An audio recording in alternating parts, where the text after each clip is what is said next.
എല്ലാ പ്രിയപ്പെട്ടവർക്കും ദൈവശബ്ദമെന്ന ഈ യൂട്യൂബ് ചാനലിലേക്ക് സ്വാഗതം ചെയ്യുന്നു.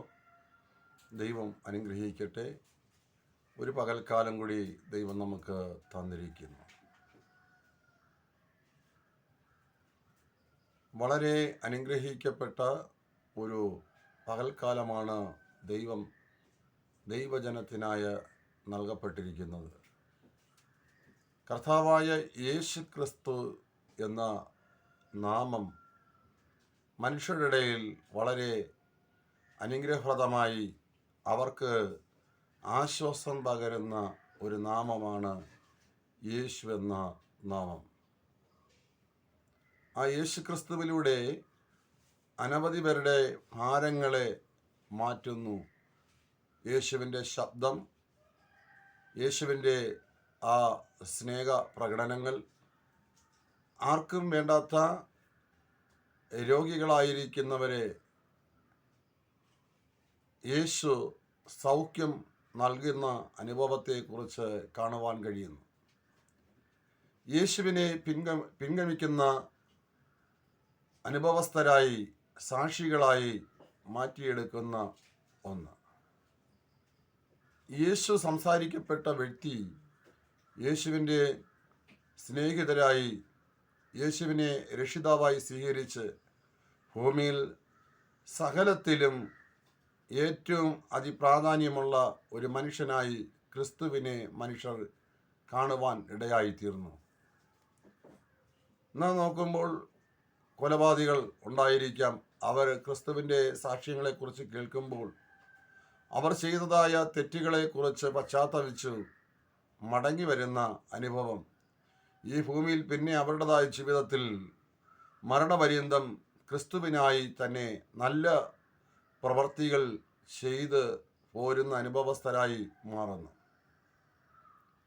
ഇവിടെയൊക്കെ കാണുവാൻ കഴിയുന്നത് സമ്പത്ത് കൊടുത്തോ മറ്റുള്ള ഒന്നും കൊടുത്തോ അല്ല, മനുഷ്യൻ്റെ കണ്ണുകൾക്ക് അദൃശ്യമായതും പ്രകടമായി അനുഭവിച്ചറിയുന്നതുമായ ആ ക്രിസ്തുയേശുവിൻ്റെ സ്നേഹമാണ് ഓരോരുത്തരെ ആ പിതാവായ ദൈവത്തോട് അടുപ്പിക്കുവാൻ, നല്ല ദാസനായി നല്ല ദാസിയായി മാറുവാൻ അവരെ പ്രകടമാക്കുന്നത്.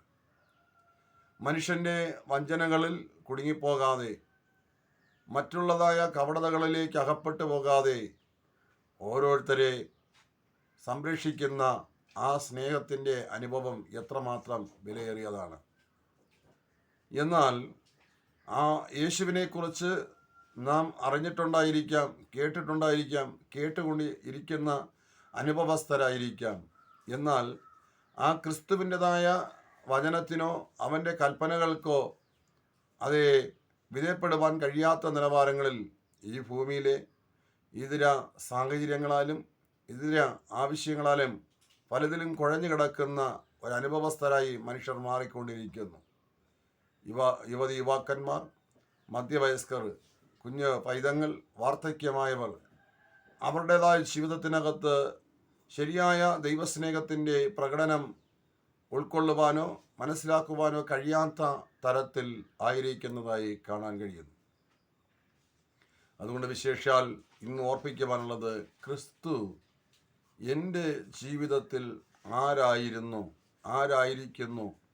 ക്രിസ്തു എൻ്റെ ജീവിതത്തിൽ എന്ത് ചെയ്തു തരും എന്ന് ഒരു തീരുമാനം എടുക്കേണ്ടത് മനുഷ്യരുടെ ആവശ്യമാണ്.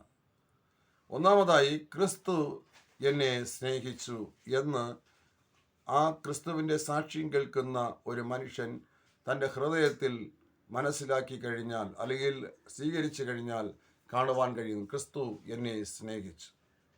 ആ സ്നേഹം വലുതായിരുന്നു എന്ന് കാണാൻ കഴിയുന്നു.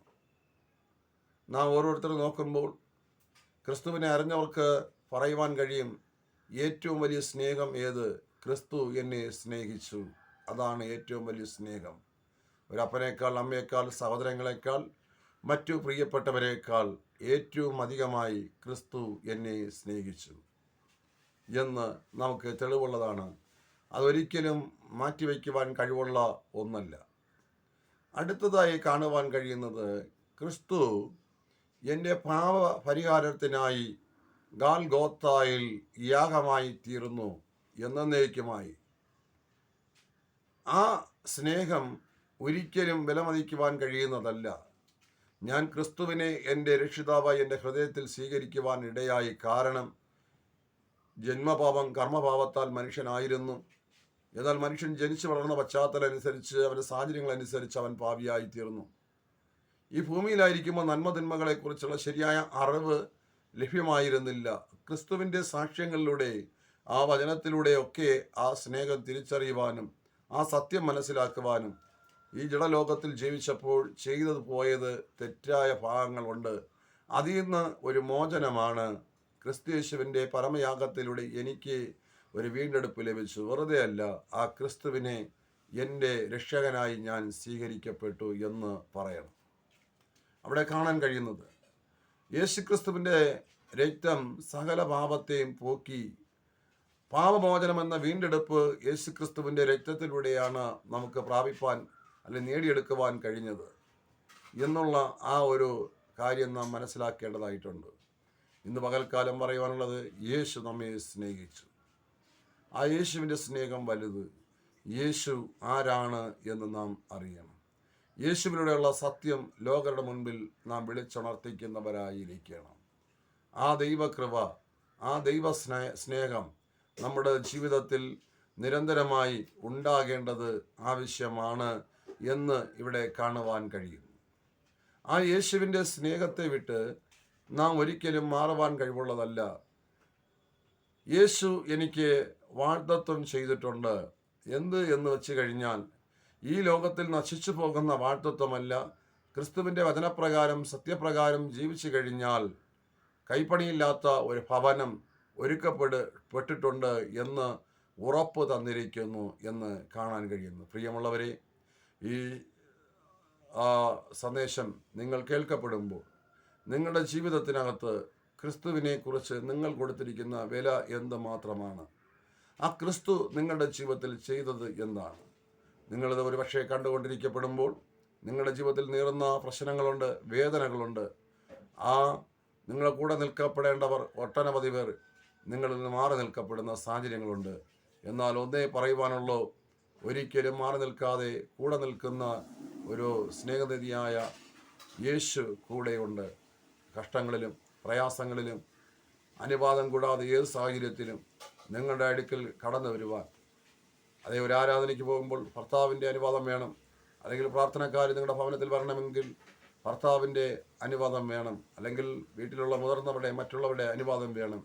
എന്നാൽ അനുവാദം കൂടാതെ നിങ്ങളുടെ ഹൃദയത്തിൽ ക്രിസ്തുവിനെ രക്ഷിതാവായി സ്വീകരിച്ചു കഴിഞ്ഞ ഏത് സാഹചര്യത്തിലും ഇറങ്ങി വരുന്ന ഒരു നാഥനുണ്ട്.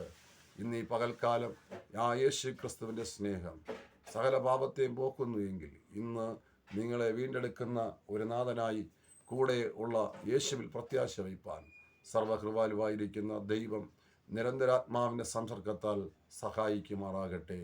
തുറന്നുള്ള നാളുകളിൽ നിങ്ങൾക്ക് വേണ്ടി പ്രാർത്ഥിപ്പാൻ തയ്യാറായിരിക്കുന്നു. പ്രത്യേകിച്ച് ഓർപ്പിക്കുവാനുള്ളത്, ദൈവത്തിൻ്റെ സ്നേഹത്തിൽ നിലനിൽപ്പാൻ, നിങ്ങളെ ബലപ്പെടുത്തുവാൻ, നിങ്ങളെ എല്ലാ തലങ്ങളിലും ക്രിസ്തുവിൻ്റെ സ്നേഹത്തിൽ മുന്നേറുവാൻ ദൈവം സഹായിക്കട്ടെ. പ്രത്യേകിച്ച് ഓരോ ഗ്രാമങ്ങളിലും ഗ്രാമസുവിശേഷീകരണമായി ഞങ്ങൾ എത്താറുണ്ട്. മദ്യലഹരി ബോധവൽക്കരണം എന്നീ സന്ദേശം സുവിശേഷ സന്ദേശത്തിലൂടെ അറിയിക്കപ്പെടുന്നതായിട്ടുണ്ട്. കൂടുതലായിട്ട് ഞങ്ങളെക്കുറിച്ച് അറിയുവാൻ താല്പര്യമുണ്ടെങ്കിൽ ഇതിൻ്റെതായ ഫണ്ടിൽ ഞങ്ങൾ കൊടുത്തിരിക്കുന്ന ഫോൺ നമ്പറിൽ ബന്ധപ്പെടുക. നിങ്ങളുടെ ദേശത്തിലും അപ്രകാരമുള്ള ആ സന്ദേശങ്ങൾ അറിയിപ്പാൻ താല്പര്യപ്പെടുന്നു. God bless you. ദൈവം നമ്മെ അനുഗ്രഹിക്കട്ടെ.